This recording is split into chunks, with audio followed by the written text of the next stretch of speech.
अबीर शहर में एक बहुत बड़ा बिरयानी ढाबा चलाता था।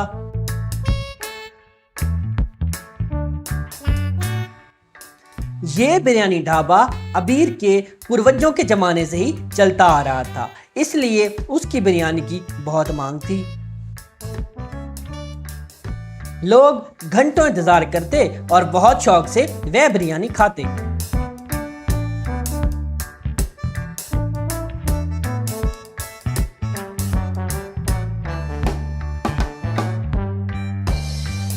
अरे अबीर, तुम्हारा धंधा तो खूब चलता है, काफी कमाई होती होगी।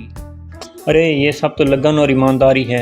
हम ये धंधा पूर्वजों के ज़माने से कर रहे हैं। उसको समर नामक एक बेटा था। वह यूं कोई काम धंधा ना करता और ना ही पिता का हाथ बटाता और सारा दिन अपने दोस्त रोहान के साथ घूमता रहता।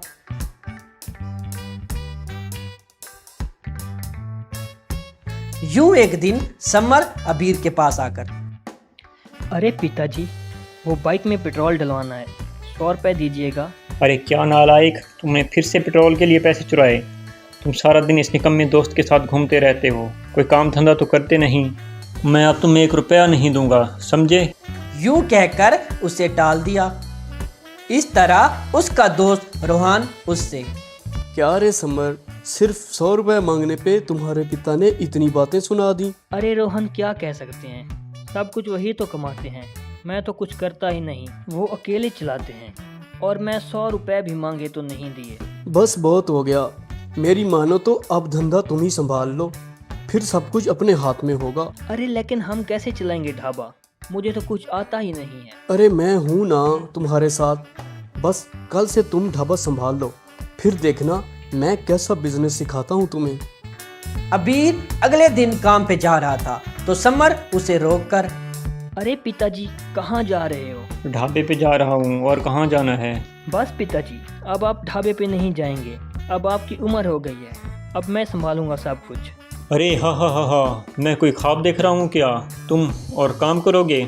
अरे जाओ अपने निकम्मे दोस्त के साथ घूमो फिरो, तुम्हें काम से क्या? अरे पिताजी, आप मुझे निकम्मा समझते हैं ना, बस अब बहुत हुआ, अब मैं आपको कमा के दिखाऊंगा। अरे तुम 2 दिन भी नहीं टिक सकते, तुम्हें हर काम में जुगाड़ लगाने की आदत है और व्यापार ईमानदारी से ही चलता है। इस तरह समर रोहान को लेकर ढाबे पे जाने लगा। यूं वे दोनों बिरयानी बनाने लगे।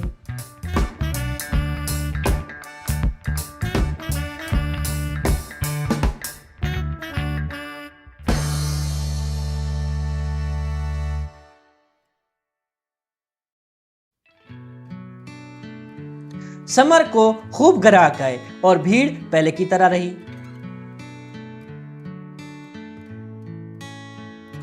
इस तरह शाम तक वह खूब कमाई करी। वाह रोहन, आज तो बहुत अच्छी कमाई हो गई, मैं तो मुफ्त में ही डर रहा था। ढाबा चलाना इतना भी मुश्किल काम नहीं, अब मैं कुछ ही दिनों में करोड़पति बन जाऊंगा। यूं अगले दिन समर और रोहान बिरयानी के लिए चिकन लेने दुकान पर गए और चिकन लिया।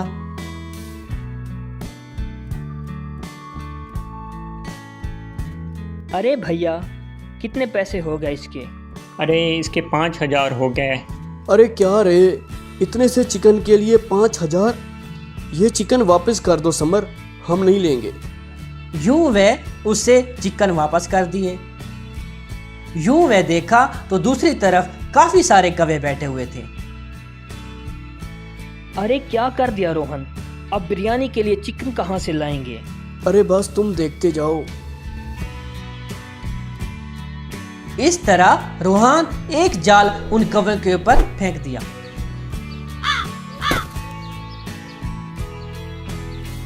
यूं वह कौवे का गोश्त बिरयानी में डाल दिए।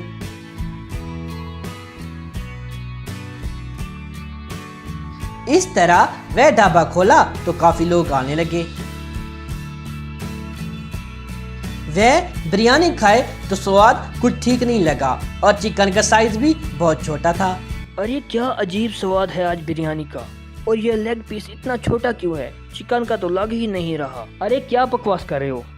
50 रुपए में तुम्हें शुतर मुर्ग का लेग पीस ला के दूं क्या? चुपचाप बिल जमा कराओ और चलते बनो। यूं कहकर उसे बेइज्जत कर दिया। यूं वह रोज जाकर कौवे पकड़ते। इस तरह वह रोज कौवा काट कर बिरयानी में डालते और खूब पैसा कमाते। अरे वाह रोहन, तुम्हारी दानाई की तो दाद देनी पड़ेगी।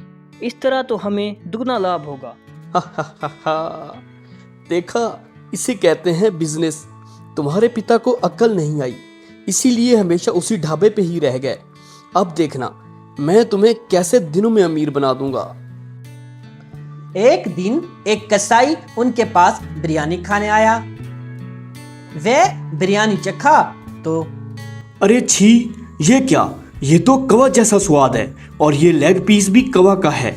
मतलब ये लोगों को कौवा खिला रहे हैं। रुको, अभी इन कमीनों को सबक सिखाता हूँ। इस तरह वह अथॉरिटीज को कॉल किया और सब बताया।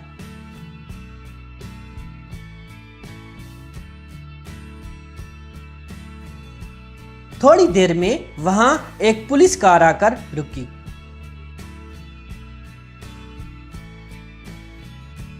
ऑफिसर बिरयानी चखा तो